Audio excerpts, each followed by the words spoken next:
Can you tell us about intoxicants?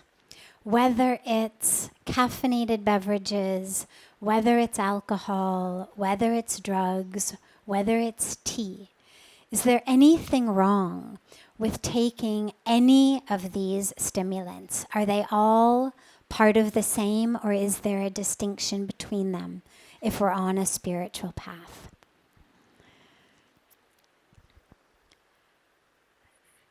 So, the point of a spiritual path is to wake up. But not just wake up the blood vessels. Wake up inside the self. Wake up to the truth of who you are. And so every minute and every moment that we spend not here, not in the present moment, not in the truth of who we are, but running away, is a moment that we've lost.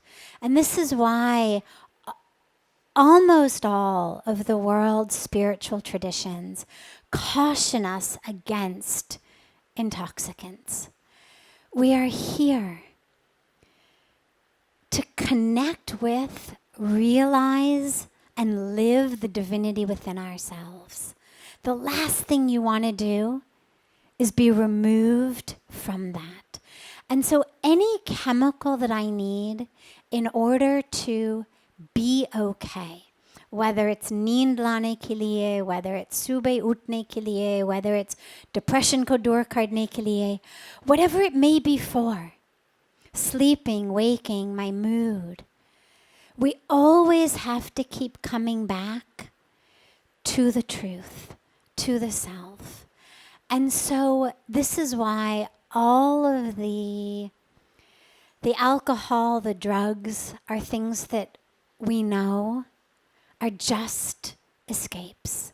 And every minute that we spend not connected with the truth, but needing to numb ourselves, needing to use something to make my life manageable, because that's what it becomes. It becomes, without this, I can't sleep. Without this, I can't relax. Without that, I can't feel happy.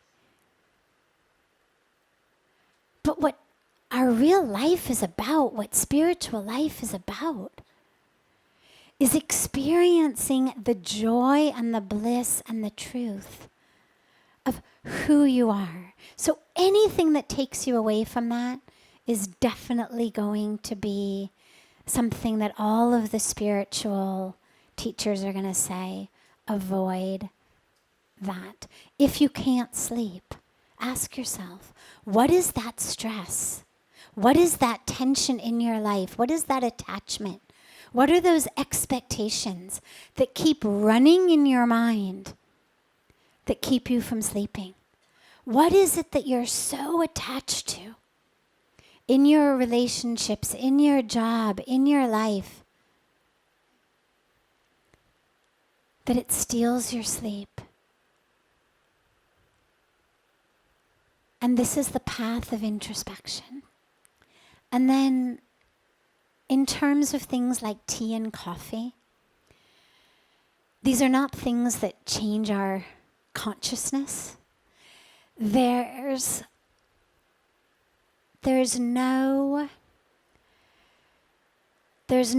deep spiritual reason or even medical reason on a scientific level or a spiritual level that I would say don't drink tea or coffee. However, on a spiritual path, one of the things we talk about very, very frequently in here is the awareness that you are not a slave to the body, that you're not a slave to the senses.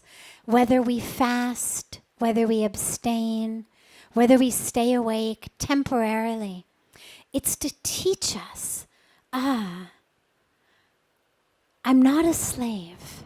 Yes, my stomach is grumbling. Yes, my throat is saying this. Yes, the body wants sleep. But nonetheless,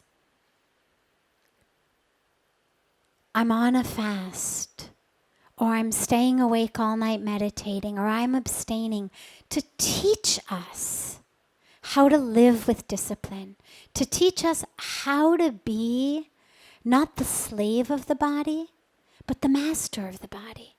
So the body becomes a tool, not the one calling the shots. And so what I would say is, if you find yourself horribly addicted to it, it might be a really, really good thing to do, just to take a break from it for a while.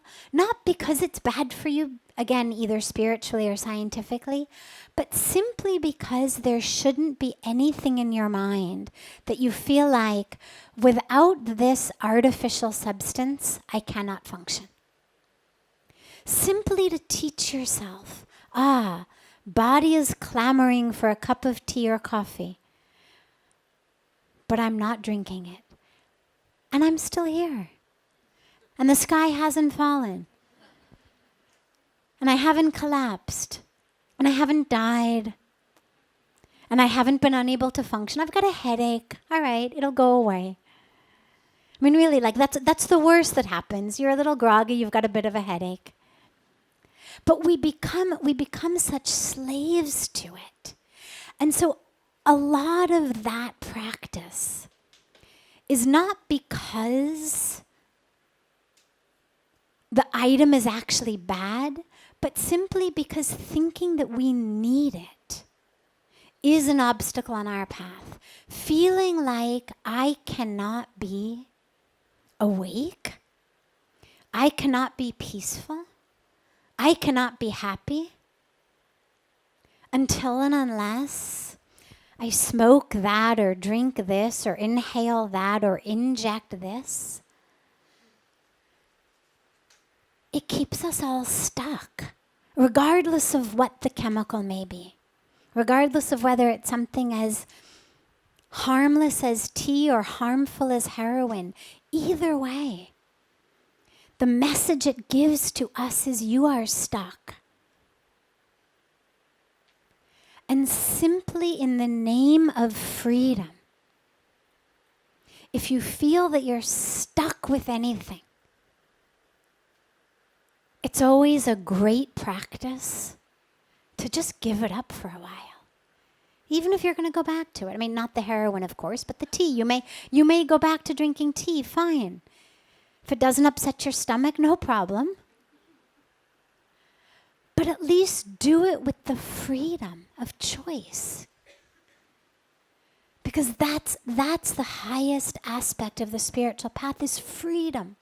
And whether it's freedom from my addiction to a chemical, freedom from my addiction to making people around me do what I want, freedom from my expectations, freedom from my desires, freedom from my fears, freedom from my identity, freedom from my history. That's what all the practices that we do are about, is to get us unstuck from all of that, so that we can actually live in the true freedom of the boundless divinity that we are. And whatever you need to do to get there, it's a great practice.